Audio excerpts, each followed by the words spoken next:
ஐயோ 2 வருஷத்துல கூட என்ன வேணான்னு சொல்லிட்டு போயிட்டாடா. மச்சான் நான் சாவு போறேன்டா, விஷத்து குடி போறேன்டா.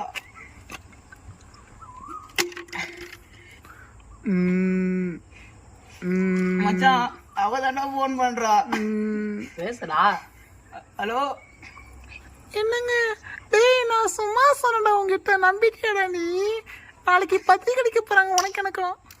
ஐயோ ஏன் நீ இப்ப சொன்ன? ஐயோ போன வைடி மச்சான், அவதான்டா சும்மா சொன்னாதான்டா. டேய் டேய் மச்சான் விஷத்து குடிச்சிட்டான்டா. டேய் விஷத்து குடிச்சிட்டான்டா. போய் டாக்டர் தொண்டை கடிச்சா ஜூஸ் வாங்கினாரா? டேய் போய் டாக்டர் கூட்டினோட பைத்தியடா. ஐயோ காலேஜ் தான ஃப்ரெண்ட வச்சு நான் பண்றேன். ஏய் கோபாலே, கோபால் இங்க வாடா. டேய்